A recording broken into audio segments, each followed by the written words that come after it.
नमस्कार दोस्तों, आज मैं आपसे ब्लॉकेज कर्ण चक्र के बारे में पर चर्चा करूंगी। मान लीजिए यदि किसी कारणवश कर्ण चक्र अगर सक्रिय हो गया है तो सिर में झुंझुनी होने लगती है।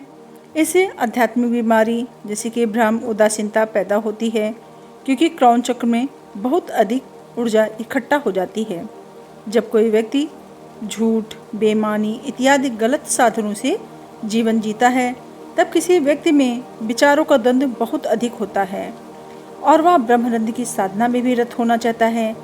तो ऐसी स्थिति में जब मन में अस्थिरता होगी, विचारों का द्वंद्व होगा, जितना अधिक विचारों का द्वंद्व होगा, कर्ण चक्र उतना ही ब्लॉक हो जाता है। विचारों में अस्थिरता द्वंद्व मोक्ष के मार्ग में रुकावट है। कर्ण चक्र में ब्लॉकेज के कारण मन अस्थिर रहता है। व्यक्ति किसी के प्रति भी कठोर नहीं बन पाता है और औरों से कटा कटा रहता है। अकेले रहना पसंद करता है। ज़्यादा बातचीत उसे अच्छी नहीं लगती। काम में उसको मन नहीं लगता है। भय, चिंता, तनाव, डिप्रेशन, सिरदर्द हो सकता है। मानसिक बीमारी जैसे कि माइग्रेन, अल्जाइमर इत्यादि से भी व्यक्ति ग्रसित हो सकता है। उसे आँखों व दांत की बीमारी भी हो सकती है। व्यक्ति को नींद न आने की समस्या भी हो सकती है और जब वो लेटता है तो विचारों का द्वंद्व सबसे अधिक उठता है। वह जितना अधिक विचारों में उलझेगा, ब्लॉकेज उतना ही बढ़ता जाता है। जैसे कि कोई व्यक्ति अपने छोटे भाई को गाड़ी की चाबी देता है और रोज़ उसे छोड़ने जाता है कॉलेज। किसी दिन वो जब ऐसा व्यक्ति यम नियम का पालन नहीं करता और डायरेक्ट जो है वो साधना करना चाहता है, साधना करने के बाद उसमें विचारों का द्वंद्व बहुत अधिक बढ़ जाता है।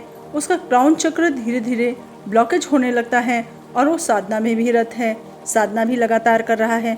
तो कुछ दिन बाद वो जो है बाहरी समाज से कटने लगता है। उसका मन अस्थिर रहने लगता है। वो क्या करेगा कि अपने भाई को गाड़ी की चाबी दे देगा कि आज तू अपने आप चला जा, क्योंकि बाहर की दुनिया से वो कटना चाहता है। फिर जब भाई चला जाएगा तो वो विचारों में डूब जाएगा, अरे ऐसा ना हो बाहर जा रहा है, इसका एक्सीडेंट हो जाए, मैंने क्यों चाबी दे दी, मैं ही छोड़ आता। तो पहले जो सकारात्मक रुख था वो अब धीरे धीरे नकारात्मकता होता जाता है। इसी तरह के कई द्वंद्व उसके विचार आसपास के व्यवहार में परिलक्षित होते रहते हैं और वह उन द्वंद्वों में फंसता चला जाता है। द्वंद्व जितना अधिक बढ़ते हैं, ब्लॉकेज उतना ही अधिक बढ़ता जाता है। वो जितना अधिक विचारों में उलझेगा, ब्लॉकेज बढ़ता जाएगा। साधना में कोई अनुभव नहीं होगा। कारण ही मनोभाव जैसे कि रोना, हंसना, क्रोध, प्यार इत्यादि होने लगता है और विचार ऐसे आते हैं जैसे कि कोई काम कर रहा है, मैं करूं या ना करूं, ऐसा होगा या वैसा होगा, ये अच्छा रहेगा या नहीं रहेगा। ये द्वंद्व निर्णय लेने के मार्ग में सबसे बड़ी बाधा हैं। ये सहस्त्रसार चक्र में रुकावट पैदा कर देती हैं। कभी कभी हमारे सकारात्मक पक्ष को नकारात्मक बना देती हैं। मानसिक द्वंद्व हमें नकारात्मकता की ओर ले जाता है और यह जो मैंने आपको अभी उदाहरण बताया है, ये योग के मार्ग में सबसे बड़ी रुकावट है, क्योंकि योग का अंतिम उद्देश्य है मोक्ष की प्राप्ति और मोक्ष की प्राप्ति हमें सहस्त्रसार चक्र द्वारा ही संभव हो सकती है। इसलिए सहस्त्रसार चक्र के जागरण में यदि वो बाधित हो जाता है तो हम मोक्ष के मार्ग को कभी प्राप्त नहीं कर पाते हैं और अपनी योग के उद्देश्य को पूरा नहीं कर पाते हैं।